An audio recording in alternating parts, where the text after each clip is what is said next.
अध्याय 16 दैवी तथा आसुरी स्वभाव। भगवान ने कहा, हे भरत पुत्र, निर्भयता, आत्मशुद्धि, आध्यात्मिक ज्ञान का अनुशीलन, दान, आत्म संयम, यज्ञ परायणता, वेदाध्ययन, तपस्या, सरलता, अहिंसा, सत्यता, क्रोध विहीनता, त्याग, शांति, छिद्रान्वेषण में अरुचि, समस्त जीवों पर करुणा, लोभ विहीनता, भद्रता, लज्जा, संकल्प, तेज, क्षमा, धैर्य, पवित्रता, ईर्ष्या तथा सम्मान की अभिलाषा से मुक्ति, ये सारे दिव्य गुण हैं जो दैवी प्रकृति से संपन्न देवतुल्य पुरुषों में पाए जाते हैं। हे प्रतापुत्र, दंभ, दर्प, अभिमान, क्रोध, कठोरता तथा ज्ञान ये आसुरी स्वभाव वालों के गुण हैं। दिव्य गुण मोक्ष के लिए अनुकूल हैं और आसुरी गुण बंधन दिलाने के लिए हैं। हे पांडुपुत्र, तुम चिंता मत करो, क्योंकि तुम दैवी गुणों से युक्त होकर जन्मे हो। हे प्रथापुत्र, इस संसार में सृजित प्राणी दो प्रकार के हैं, दैवी तथा आसुरी। मैं पहले ही विस्तार से तुम्हें दैवी गुण बतला चुका हूँ। अब मुझसे आसुरी गुणों के विषय में सुनो। जो आसुरी हैं, वे यह नहीं जानते कि क्या करना चाहिए और क्या नहीं करना चाहिए। उनमें न तो पवित्रता, न उचित आचरण और न ही सत्य पाया जाता है। वे कहते हैं कि यह जगत मिथ्या है, इसका कोई आधार नहीं है और इसका नियमन किसी ईश्वर द्वारा नहीं होता। उनका कहना है कि यह कामेच्छा से उत्पन्न होता है और काम के अतिरिक्त कोई अन्य कारण नहीं है। ऐसे निष्कर्षों का अनुगमन करते हुए आसुरी लोग, जिन्होंने आत्मज्ञान खो दिया है और जो बुद्धिहीन हैं, ऐसे अनुपयोगी एवं भयावह कार्यों में प्रवृत्त होते हैं जो संसार का विनाश करने के लिए होता है। कभी न संतुष्ट होने वाले काम का आश्रय लेकर तथा गर्व के मद एवं मिथ्या प्रतिष्ठा में डूबे हुए आसुरी लोग इस तरह मोहग्रस्त होकर सदैव क्षणभंगुर वस्तुओं के द्वारा अपवित्र कर्म का व्रत लिए रहते हैं। उनका विश्वास है कि इंद्रियों की तुष्टि ही मानव सभ्यता की मूल आवश्यकता है। इस प्रकार मरण काल तक उनको अपार चिंता होती रहती है।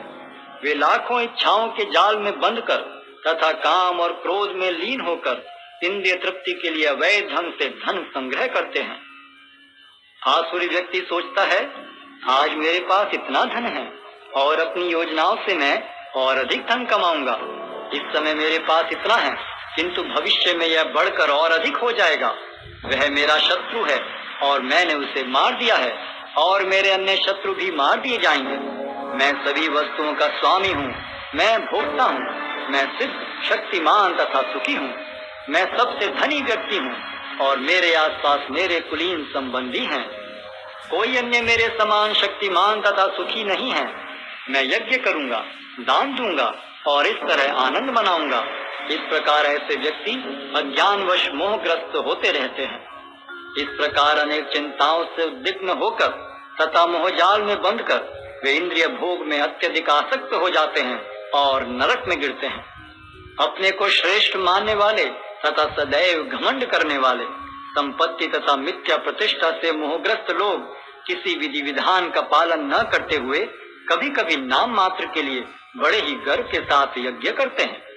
मिथ्या अहंकार, बल, दर्प, काम तथा क्रोध से मोहित होकर आसुरी व्यक्ति अपने शरीर में तथा अन्यों के शरीर में स्थित भगवान से ईर्ष्या और वास्तविक धर्म की निंदा करने लगते हैं।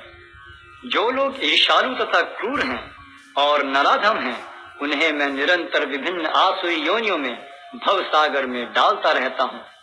हे कुंती पुत्र, ऐसे व्यक्ति आसुरी योनि में बारंबार जन्म ग्रहण करते हुए कभी भी मुझ तक पहुँच नहीं पाते। वे धीरे धीरे अत्यंत अधम गति को प्राप्त होते हैं। इस नरक के 3 द्वार हैं, काम, क्रोध तथा लोभ। प्रत्येक बुद्धिमान व्यक्ति को चाहिए कि इन्हें त्याग दे, क्योंकि इनसे आत्मा का पतन होता है। हे कुंती पुत्र, जो व्यक्ति इन तीनों नरक द्वारों से बच पाता है, वह आत्म साक्षात्कार के लिए कल्याणकारी कार्य करता है और इस प्रकार क्रमशः परम गति को प्राप्त होता है। जो शास्त्रों के आदेशों की अवहेलना करता है और मनमाने ढंग से कार्य करता है, उसे न तो सिद्धि, न सुख, न ही परम गति की प्राप्ति हो पाती है। अतएव मनुष्य को यह जानना चाहिए कि शास्त्रों के विधान के अनुसार क्या कर्तव्य है और क्या अकर्तव्य है। उसे ऐसे विधि विधानों को जानकर कर्म करना चाहिए जिससे वह क्रमशः ऊपर उठ सके।